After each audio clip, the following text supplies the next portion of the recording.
So, so this relationship continued on with Goddess until I identified her as Mary. And then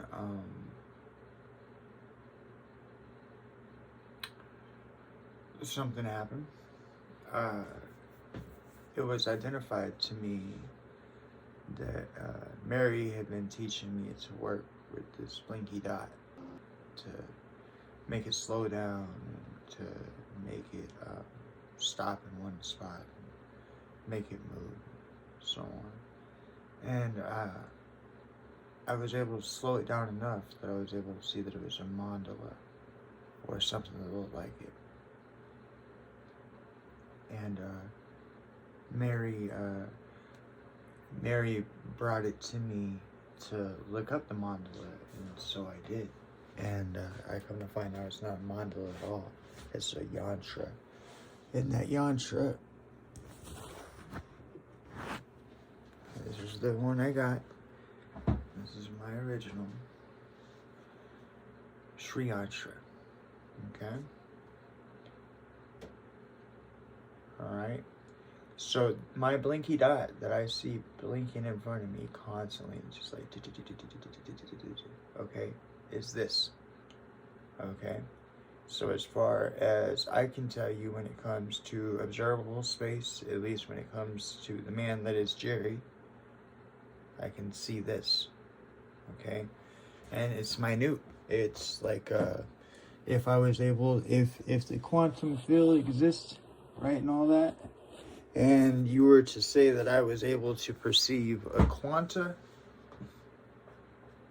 that's what my blinky dot was, per se, then that is what one looks like. Okay? Make sure it's straight. I'm sorry. Oh. So,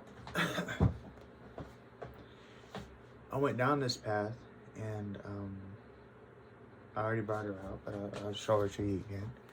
Okay? I come to find out that in the, let's see, Shakta tradition, Shakti is the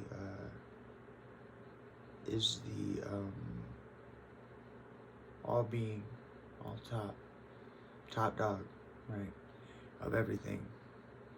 And she is represented as Lalita Tripuna Sundarya. Okay, and that is her yantra right there.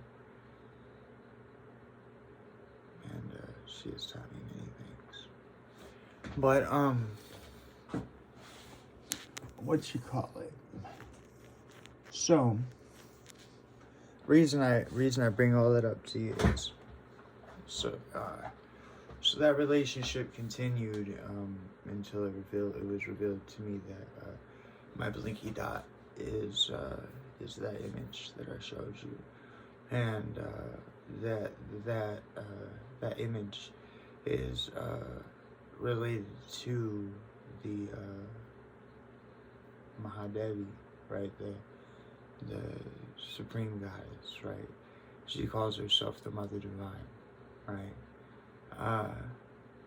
The Divine Mother. She told me I could look her up as the Divine Mother, but she is the Mother Divine. She is Lalita Shapona Sundarya. That is a version of her. And but the gold statue of Lalita is not Lalita Shapona Sundarya. Is not the I just like saying it's fun. Is not the first deity that came to me, and it's actually significant. The first deity that came to me, I'll grab her now and I'll tell you her story. But the first deity that came to me, this is why I previously just explained about Sophia to you, and I mentioned Maya to you. Okay? Well, this is significant. So, I was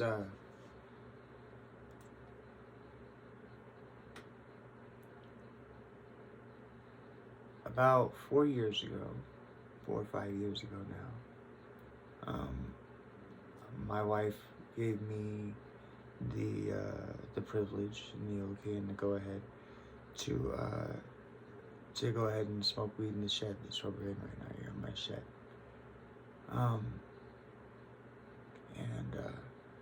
When I got out here, I already had. I think I already had that image. Yeah, because I was looking at that image, and it had dawned on me that so many people say that they smoke marijuana for spiritual reasons, and I thought to myself, what if it wasn't full of crap, right? What if I really did smoke marijuana for spiritual reasons? And so I set my intention, and my intention was just to smoke with God. I would love to have a blunt with God.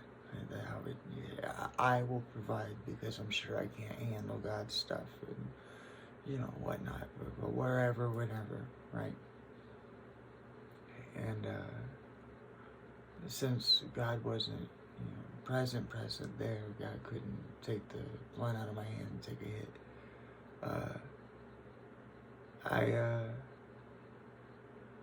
I decided to start blowing the smoke at that symbol I showed you. And I did this every day for about 3 months. And all of a sudden I felt a presence in the room, in the shed with me, the one I'm in right now. And it's what's caused me to build an altar. It's what's caused me to put the whiteboards behind you. Whiteboards behind me here is for tarot. That's what this channel will eventually be. Tarot, motivational, workout. There'll be meditations and yoga.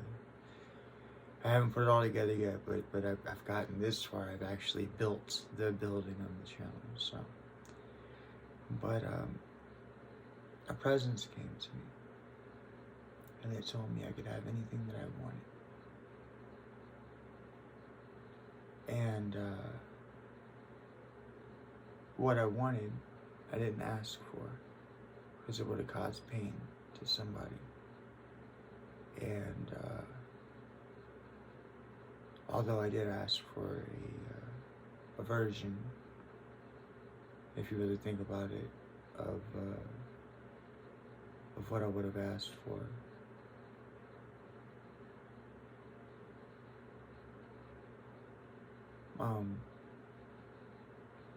So instead of asking for something or someone, I'll leave it vague like that, I asked for a relationship, a personal relationship with God. In all honesty, I was afraid to do so because I felt it was the most selfish thing I could do. But as a result, I received one. And that night, I told God, I says, I don't care what form you come to me in. I don't care if you scare me or if you don't. Or however you choose to show up to me, God, is how I will.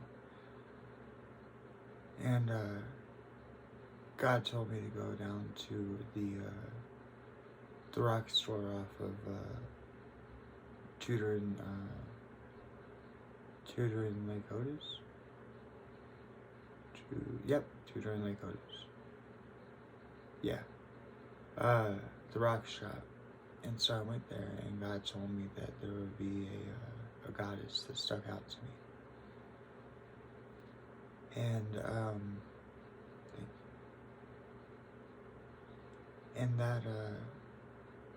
that goddess was yemaya, okay, or yemaya. All right. Now I want to point out the fact that in the end of her name, right where my fingers are, in the end of her name is Maya. Okay. And I wanted to point that out for you. Thank you, goddess. One second. I'm a boy, so I'm clumsy.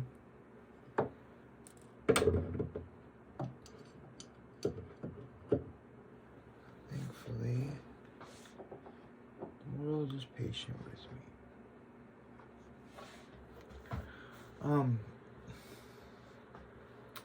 And so the reason I want to point that out to you is because from that moment on, I started receiving visions and revelations of things, and that's why I chose to do the YouTube channel, tarot YouTube channel. It's a motivational workout. Haven't figured that part out yet, but I will. I'll build this into something. I'll build this into a way of life if I can. That's what I'm being told will happen. So, based off marijuana.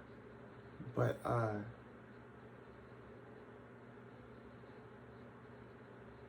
Maya is a very, very interesting thing to me.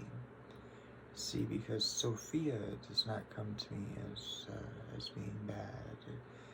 Gnosticism teaches that we should not suffer the material world, that way we can gain the spiritual world. I think somebody lied to you. I think somebody lied to. I already know they lied about the judgment, but I think somebody lied to you about the material world too.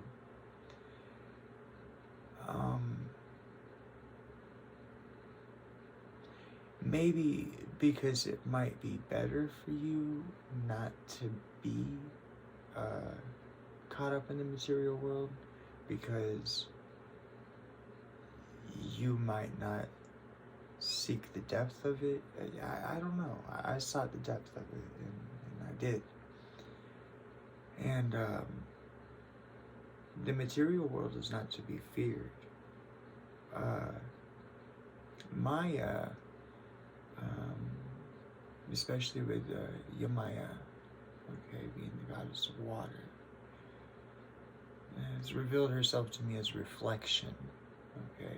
And I've come to understand in so many cases, this is why I choose to do tarot, why I'm going to do tarot. In so many cases, so many of our relationships and so many aspects, and you'll see as I do tarot, I have come to realize that things, people, and situations, not you, but the opposite in your thing, place, situation, or circumstance is a reflection of you, okay?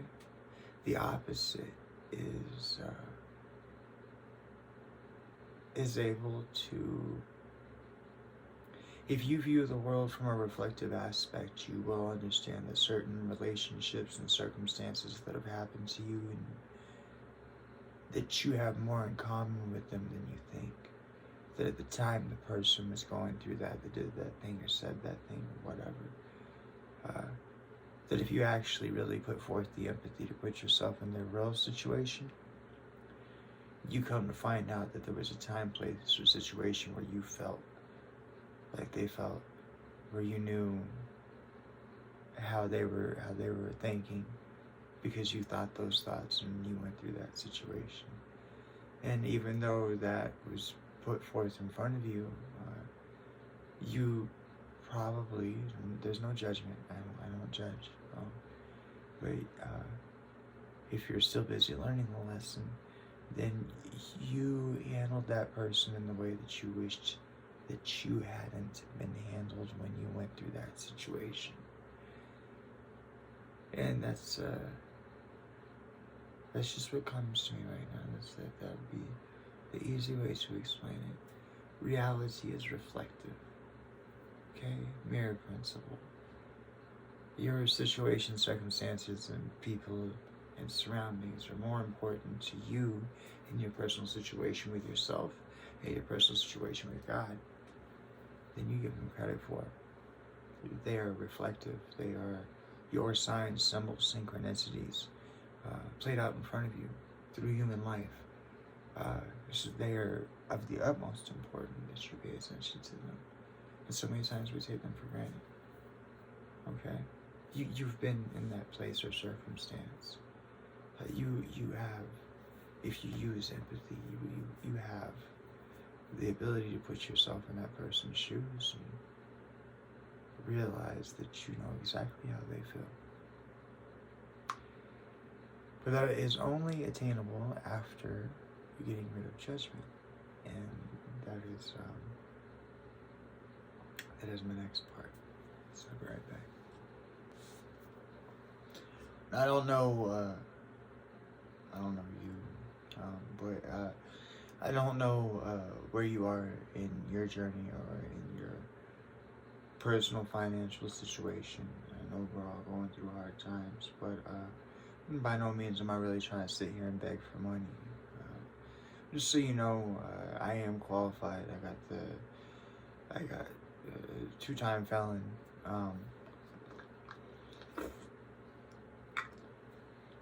All my credentials in order.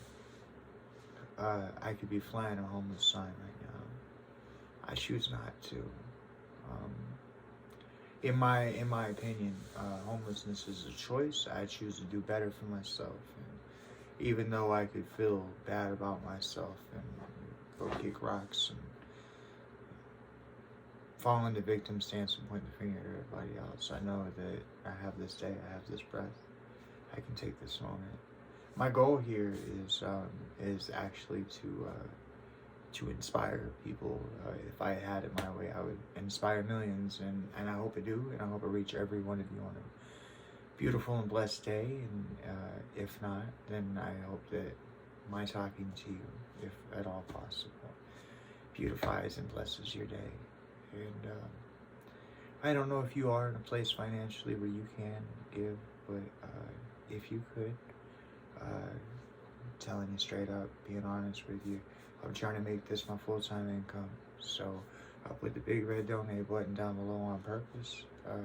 If you could afford to kick me $1, I'd appreciate it. Thank you very much, and God bless you. Love you all. Smooches. Alright, so now I'm gonna hit y'all with my business plan, right? So, I mean every bit of what I'm saying.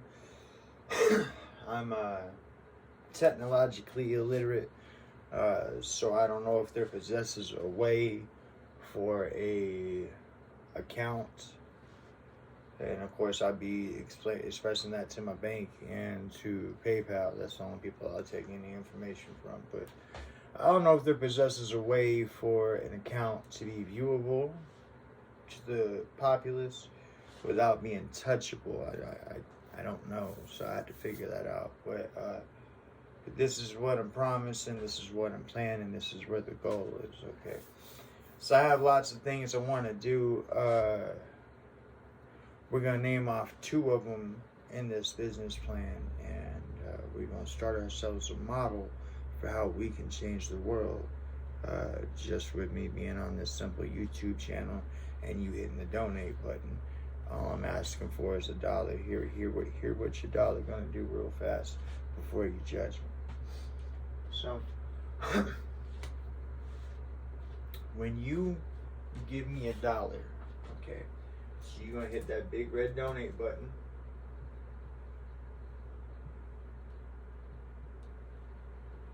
Here's what's going to happen. Now, I'm opening up a business account with PayPal so that I can accept all forms of payment. That way I don't have to just have a PayPal to PayPal. You can, I assume, according to the way that I understand it, you can pay with anything you want to: Visa, MasterCard, your bank account, your debit, your whatever, okay?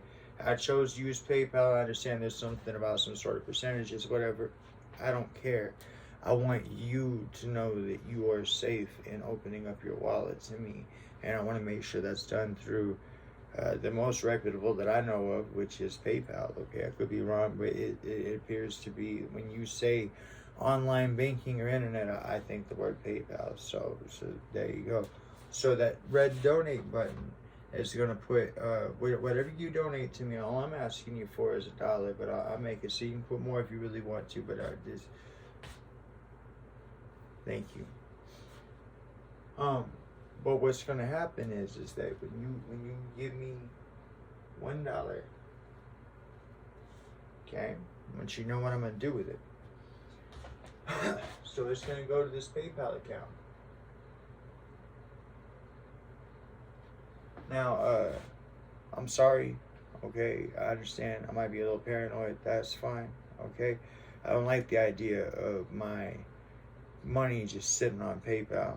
Okay, so what will happen from there is once you give me that dollar goes from PayPal to the checking account, which is always going to be empty because the second I put money in the checking account, I'm going to sort it this way, and I'm letting you know how I'm going to sort it. Okay, so we have checking.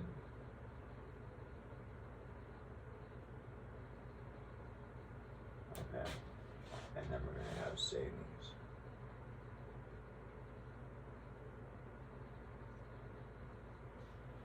And over here, we have personal.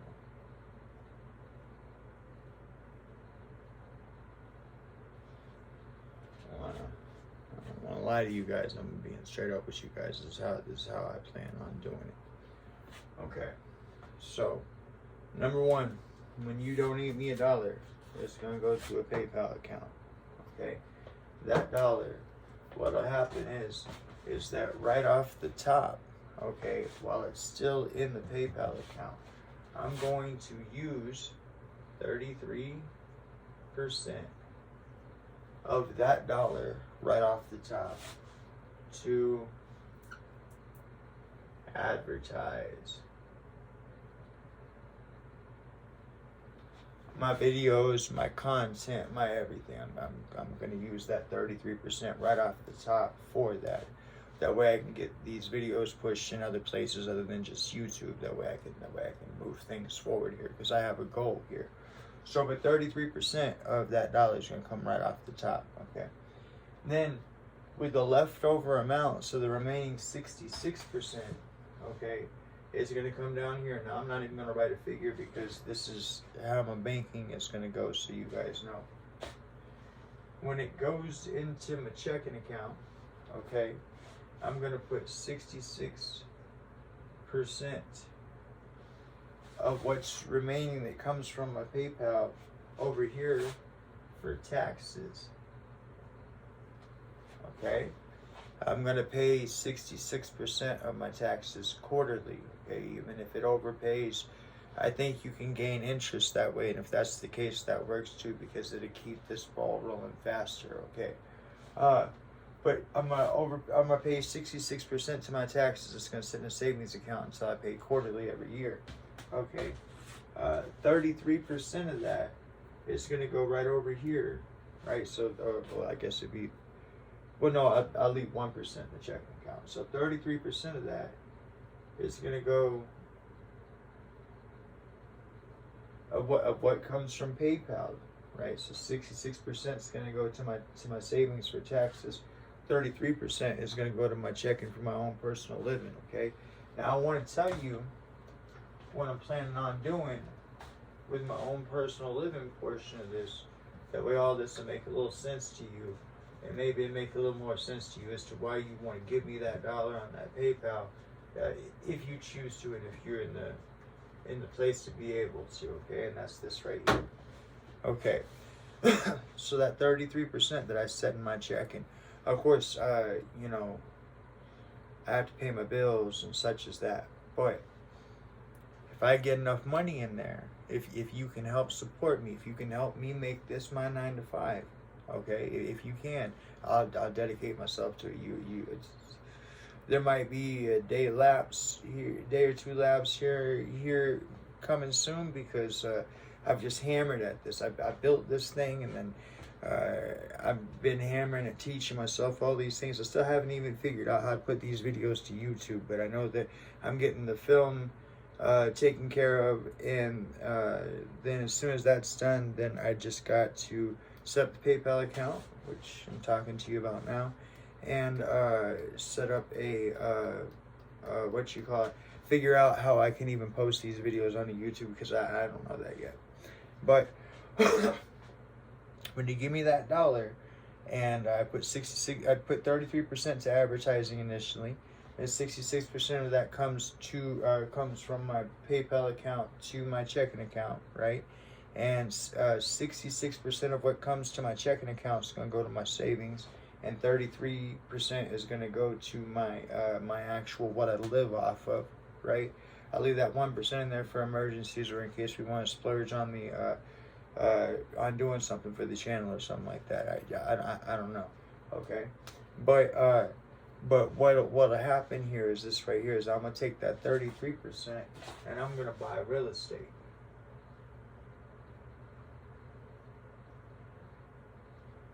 It's specifically, I don't know, because it doesn't make any sense for me to ask for your money, for me to just turn around and go throw it into a hole that's not going to be any good. With that being said, I think I would like to buy up low income housing, because with the goal in it, I know I'm going to say something here and you guys are going to think it's stupid and you guys are going to think it's too good to be true, but I actually have a plan for it. It could work if we work together. It's up to you. It's a button push. It requires you to give me $1. It's up to you, okay? But this is what I'm trying to work out with you real fast, okay? So I'm going to start buying up real estate. I'm going to start a real estate business, okay?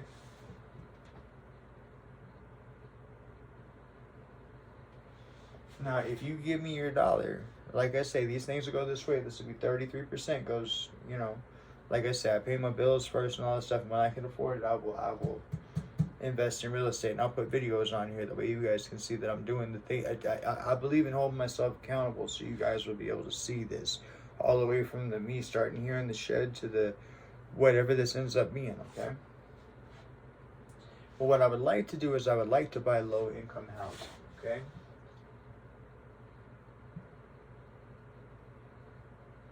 And there's a reason for that, and it's not anything judgmental. It's not, okay? So, I want you to understand something, and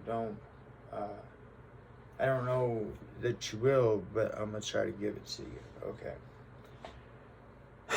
So, when it comes to business, you can file what are known as losses, okay? And I want you to understand that real fast. So, you hit the $1, okay? 66 gets set back for taxes, and then whenever everything gets returned, that money will go right back into real estate for buying low-income housing is what I'm hoping for. But again, like I say, I'm not going to sink my money into a hole. I want to make wise choices, okay? But because I want to make these places where people can live at, okay? So, excuse me. So I would like to buy low-income housing, and what I would like to do is this right here. Now, it's my understanding that if you buy like a sixplex, this low-income housing, okay, then you're guaranteed you get the money because it's low-income housing and the state has something worked out. And I'm talking about giving you guys cushion on both ways on that, and this is how. So, you buy low-income housing, right? And let's say low-income housing promises you $1,000 a month, okay?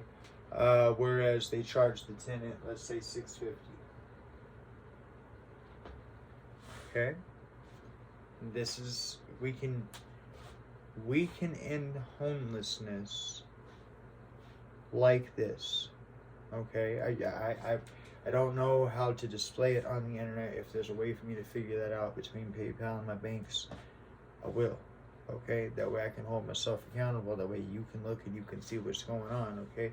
But if you hit that $1 button right now, okay, this is what I'm planning on doing with it. Now I got to get me straight. Okay? I literally, this is it. This is what I'm doing right now.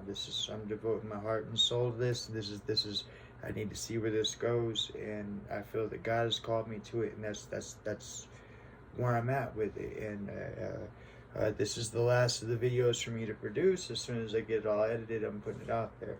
But it works like this. Sorry. If you guys can donate me enough money, okay, then what ends up happening is this right here. Is that the money will be handled as I explained, and I will buy low-income housing. Okay. If they pay me $1,000 a month, okay, and I I get so first I have to buy low income housing. Second, I have to have enough low income housing to make an impact. Okay, but we'll get to that, and I'll figure out. At the very least, I'll just come up here to this whiteboard and I'll talk you through what we're at on things so I can hold myself accountable. I mean that. I'll do that. There's no reason why.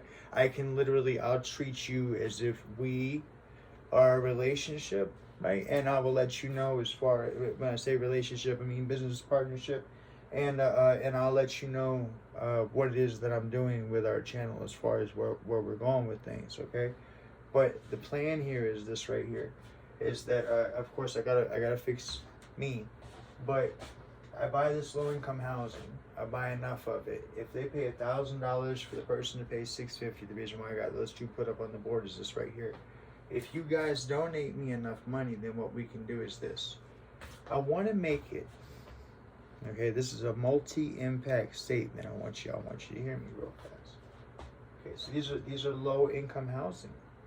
Okay, I want to make it so that a person, anybody who qualifies for low income housing, okay? Now, everybody always says, well, somebody has to foot the bill, and I want to foot the bill, okay? I'm sorry, flat broke. I need you to help me, okay? But I want to be that source that foots that bill, and I want to explain to you what I'm footing the bill of and what it is we can do with this if you help me. Okay, so if you donate me enough money and I get enough low income housing and I get enough of them, okay, then this is what can happen. I want to make it so that a person only pays rent once every quarter. Okay, so that's once every 3 months. Okay, a person would actually pay rent once every 3 months. Now here's what I mean by that. So this is all things are double-edged, but this is a good thing, both sides. Okay, so number one, when the state pays me $1,000, when the person's only given $650, the state is bumping me up $350 per person, okay, or per rental unit, okay.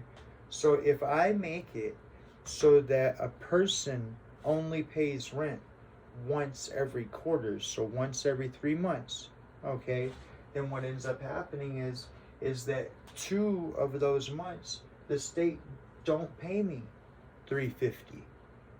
So now your taxes are more effective. That's one thing. But then the other thing is this right here. Now you, as the person renting, okay, you still have an obligation of $650. Okay, so every month you, as the, I know I just said that you ain't paying rent but once quarterly, and now I'm saying you're paying rent every month, but you are paying rent every month. Okay, you will not lay back, relax, none of that. No, you will have a job, okay? But we're gonna get you somewhere with your job, and we're gonna make this thing possible. Now, the only way to do this is there has to be money coming in to support this. But I want you to hear what I have to say real fast, okay? So, if a person is in charge of coming up with $650 every month for their rent because they qualify for low income housing, okay, and I'm telling you that I am only charging them once every quarter, so I'm only taking that $650 once every 3 months, then that allows for $1,300 every quarter, right? Now here's what I propose. I propose that if you can help me generate enough revenue to create this, so that this $1,300 that this person would be paying to low-income housing now goes back into their pocket. Okay? Now, why would we do that and how would we do that? Let me explain. So this $1,300, before it goes back into their pocket, because it's going to go into their pocket. It is their money. But first, it's going to pay for 2 people, okay? I want every person who has to pay rent to have 2 people in their life. You know what that is? I want every person to have an accountant, right? And I want every person to have a therapist, right? Now, I know you're thinking to yourself, well, why on earth would I want an accountant or a therapist, or why would I sign up for having an accountant or a therapist? I just go rent somewhere else, and that's fine. You can still rent from me. You don't have to be part of my little game here. However, at the same time, what that equals out to is that if you choose not to be part of my little game, I'll take my $6.50 from you every month. Thank you kindly. Okay, but if you want to play along here, then this is how this works. That $1,300 will be able to pay for you an accountant and a therapist. Okay, so there are two people in the world that are guaranteed to give a damn about you because somebody's paying them money to do so. Okay, now $1,300 don't sound like a lot, but over a period of time it will be. Okay, but number two, if you have an accountant managing your money, they can make sure that they pay themselves and the therapist. Okay, number three, if you're a person with a substance abuse addiction problem, or some sort of a drinking problem or something like that, you know, you have a tendency for benders or whatever, you're not going to be able to get a hold of that money from your accountant without your therapist's okay. Okay, so now you have an actual, real, responsible $1,300 every quarter of the year, okay, that handled properly by an accountant and therapist will be used responsibly in your life. So if you have child support to pay back, if you have overdue taxes, if you have bills to pay, these two individuals are going to make sure that you pay them. So that way we have forward movement in your financial future. Do you understand? Okay? And so eventually, as you fix all these things in your problem, in your situation, this $1,300 gets set back and set back and set back, either A, for you to buy a home, B, for you to do something with your credit, or C, to move into a better place, whatever it is that you want to do. Eventually, I will have better homes that I buy as part of this, as this thing keeps on going. But what I need from you, my business plan, it all hinges on you. You got to hit that donate button. You got to give me at least $1. All right, it's $1, okay? That's what I'm going to do with it. 33% of it's going to go towards that, okay? I'll make my money off of, I won't make any money. That's kind of the point, is that I'll be making my money off of the donate button, off of the 33% where I told you to go, where it'll come from, right? So I'll live off of that. But my goal, okay, is to buy up as much housing as we can. That way we can get people off the streets. I want you to understand this does a couple of things, okay? So number one, if you get people off the streets, you know what you lower? You lower crime. That's right.